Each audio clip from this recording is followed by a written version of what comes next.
Good morning friends, ಹೇಗಿದ್ದೀರಾ? ಎಲ್ಲ ಚೆನ್ನಾಗಿದ್ದೀರಾ ಅಂತ ತಿಳ್ಕೊಂಡಿದ್ದೀನಿ. ಬ್ಲಾಗ್ಸ್ ಚೆನ್ನಾಗಿ ಬರ್ತಾ ಇದೆಯಾ? ನಿಮ್ಗೆ ಇಷ್ಟ ಇಲ್ಲ ಅಂದರೆ ಸ್ಟಾಪ್ ಮಾಡಿಬಿಡ್ತೀನಿ. ಸುಮಾರು ಜನ ನನ್ನ ಸ್ನೇಹಿತರು ಸ್ವಲ್ಪ ವಾಯ್ಸ್ ಕರೆಕ್ಟಾಗಿ ಬರ್ತಾಯಿಲ್ಲ ಸನತ್ ಅಂತ ಹೇಳಿದ್ರು. ಮೈಕ್ ಆರ್ಡರ್ ಮಾಡಿದ್ದೀನಿ, ನಾಳೆ ನಾಡ್ದಲ್ಲಿ ಬರ್ಬೋದು. ಇವತ್ತಿನ ವಿಚಾರ ಏನಪ್ಪ ಅಂದರೆ, ಒಂದು ಹೋಟೆಲಿಗೆ ಪ್ರಮುಖವಾಗಿ ಬೇಸಿಕ್ ನೀವು 3 ಸ್ಟಾರ್ ತೊಗೋಬೋದು, 4 ಸ್ಟಾರ್ ತೊಗೋಬೋದು, ಹೆರಿಟೇಜ್ ಪ್ರಾಪರ್ಟಿ ತೊಗೋಬೋದು, ರೆಸಾರ್ಟ್ ತೊಗೋಬೋದು. ಯಾವುದೇ ಪ್ರಾಪರ್ಟಿಗಾದರೆ ಒಬ್ಬ ಅತಿಥಿ ಬರ್ತಾ ಇದ್ದಾರೆ ಅಂದರೆ ಅವ್ರನ್ನ ರಿಸೀವ್ ಮಾಡ್ಕೊಳ್ಳೋದು ಫಸ್ಟು ಡೋರ್ಮನ್ ನಂತರ ಗೆಸ್ಟನ್ನ ರಿಸೆಪ್ಷನ್ ಹೋಸ್ಟೆಸ್ಸಿಗೆ ಹ್ಯಾಂಡ್ ಓವರ್ ಮಾಡೋದು ಪ್ರೊಸೀಜರ್. ಆದರೆ ಗೆಸ್ಟ್ ಲಗೇಜ್ ಕಲೆಕ್ಟ್ ಮಾಡೋದು, ಗೆಸ್ಟನ್ನು ರಿಸೀವ್ ಮಾಡೋದು, ಗೆಸ್ಟನ್ನು ಸ್ಮೈಲ್ ಮುಖಾಂತರ ಸ್ವೀಕಾರ ಮಾಡೋದಿಲ್ಲ, ಅದು ಡೋರ್ಮನ್.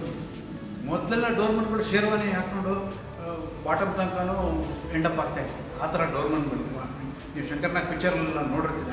ಡೋರ್ಮನ್ಗಳಂದ್ರೆ ಅವ್ರು ದಪ್ಪ ಮೀಸೆ ಆ ಥರ. ಇವತ್ತು ಸ್ವಲ್ಪ ಮಾಡರ್ನೈಸ್ ಆಗಿ ಮಾಡಿದ್ದಾರೆ. ಡ್ರೆಸ್ಸಸ್ ಎಲ್ಲ, ಗ್ಲೌಸ್ ಎಲ್ಲ ಹಾಕ್ಕೊಂಡು ಸ್ವಲ್ಪ ಮಾಡರ್ನೈಸ್ ಆಗಿರ್ತಾರೆ.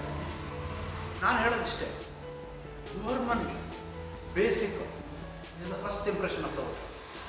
ನೀವು ಡೋರ್ಮನ್ ಇದ್ದರೆ ಅವನು ಗೆಸ್ಟನ್ನು ಸ್ವೀಕಾರ ಮಾಡಿ ಕರ್ಕೊಂಬರ್ತಾನೆ. ಈ ನಾನು ನೋಡಿದಾಗೆ ಒಂದು 3 ಸ್ಟಾರ್ ಹೋಟ್ಲು, 4 ಸ್ಟಾರ್ ಆಗಲಿ, 5 ಸ್ಟಾರ್ ಆಗಲಿ, ಬೇಸಿಕಲಿ 5 ಸ್ಟಾರ್ ಹೋಟ್ಲ್ಗಳಲ್ಲಿ ಹೆಂಗೆ ಅಂದರೆ ಡೋರ್ಮನ್ಗಳು ಚೇಂಜ್ ಆಗಲ್ಲ.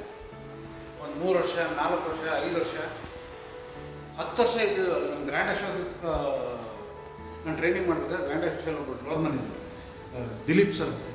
ದಿಲೀಪ್ ಒಂದು ಅವತ್ತಿನ ದಿವಸದ್ದು ಅವನ ಟಿಪ್ಸ್, ಪರ್ ಡೇ ಟಿಪ್ಸ್ 10,000 ರೂಪಾಯಿ. ನಂಬ್ತೀರಾ? ನಂಬಲೇಬೇಕು.